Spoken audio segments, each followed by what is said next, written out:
Assalamualaikum warahmatullahi wabarakatuh. Hai semua, apa kabar? Semoga kalian baik-baik saja dan senantiasa dalam lindungan Allah Subhanahu wa Ta'ala. Amin. Ya, hari ini Miss Dita akan menjelaskan materi tentang aktivitas kebugaran jasmani untuk kelas 6. Nah, sebelumnya Miss Dita mau tanya dulu nih, apa sih kebugaran jasmani itu? Kebugaran jasmani adalah kondisi fisik dan kebugaran menyeluruh dalam melakukan aktivitas tanpa merasakan lelah dan masih memiliki tenaga untuk melakukan aktivitas lainnya. Kebugaran jasmani dapat dilatih melalui serangkaian latihan fisik. Unsur-unsur kebugaran jasmani. Yang pertama adalah kekuatan atau strength. Kekuatan atau strength merupakan suatu kondisi di mana penggunaan otot untuk memaksimalkan tenaga saat melakukan suatu kegiatan fisik. Yang kedua adalah keseimbangan atau balance, merupakan kemampuan tubuh dalam mengendalikan organ tubuh serta saraf otot agar gerakan tubuh dapat dikendalikan dengan baik. Yang ketiga, kelenturan atau flexibility. Kelenturan atau flexibility merupakan suatu keadaan di mana adanya keleluasaan pada otot-otot tubuh, terutama pada bagian persendian seseorang. Yang keempat adalah daya tahan atau endurance.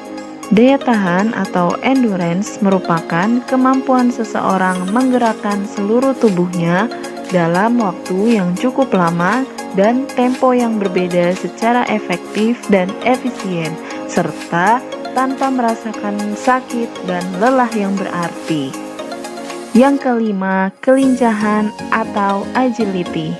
Kelincahan atau agility merupakan kemampuan tubuh dalam menyesuaikan gerakan dari satu posisi ke posisi lain seperti dari depan ke belakang atau dari kiri ke kanan.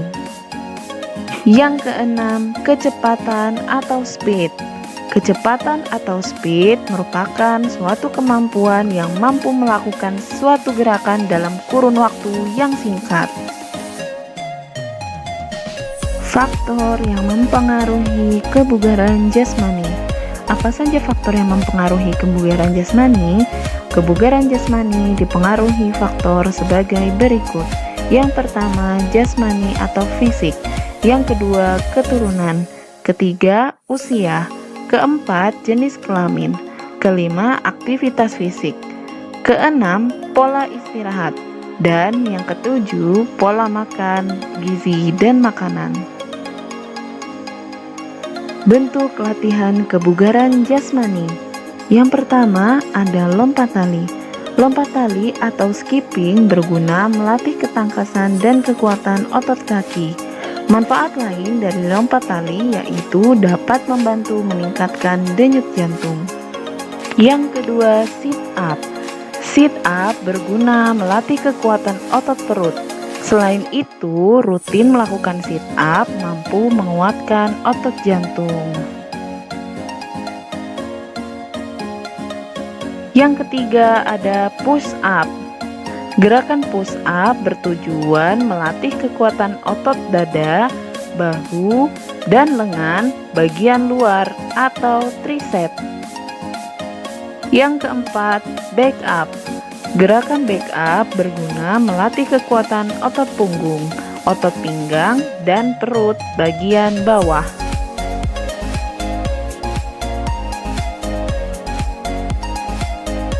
Selanjutnya ada lari cepat. Lari cepat atau sprint dilakukan dalam jarak pendek. Dalam lari cepat, atlet berlari secepat-cepatnya menempuh jarak tertentu. Posisi start pada lari cepat adalah start jongkok. Lalu ada lari bolak-balik atau shuttle run.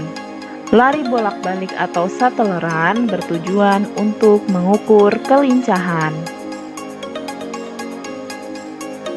Pengukuran tingkat kebugaran jasmani. Pengukuran tingkat kebugaran jasmani merupakan suatu kegiatan yang dilakukan dengan tujuan mengukur sejauh mana kemampuan kebugaran jasmaninya dan mengetahui tingkat kebugaran jasmaninya atau serangkaian pengukuran kondisi fisik. Menghitung denyut nadi.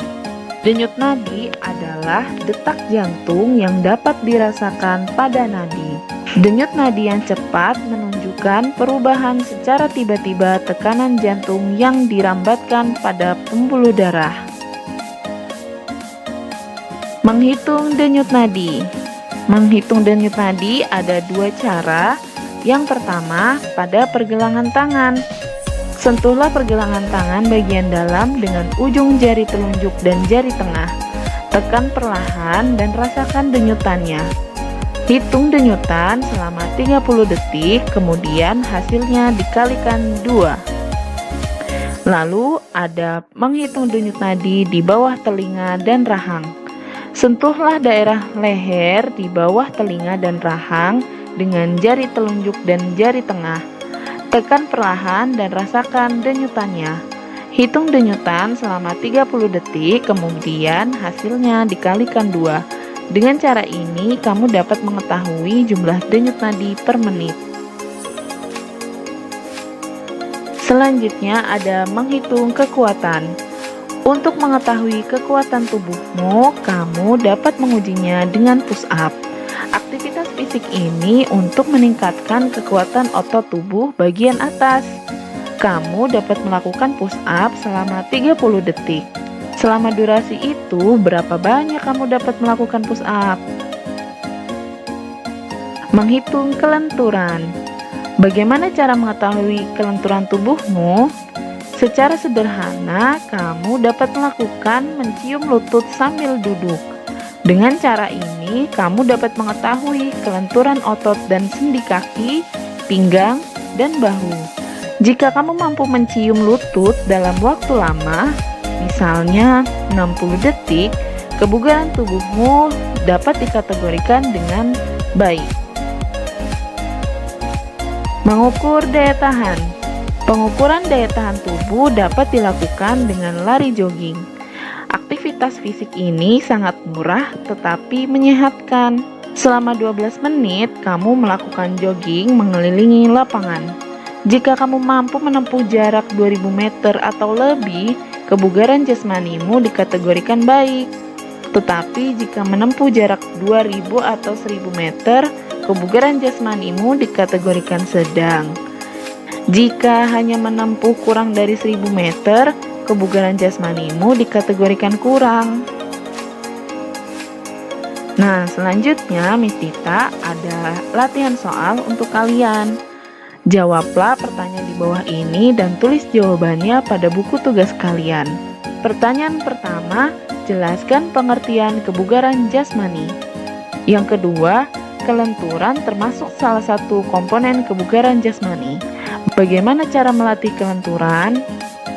Yang ketiga, Doni dan Yudi melakukan push up di halaman rumah. Deskripsikan gerakan push up. Dan yang keempat, apa sajakah faktor yang mempengaruhi kebugaran jasmani? Sekian materi hari ini. Terima kasih sudah menyaksikan video pembelajarannya. Ingat, tetap jaga selalu kesehatanmu dan seringlah mencuci tangan.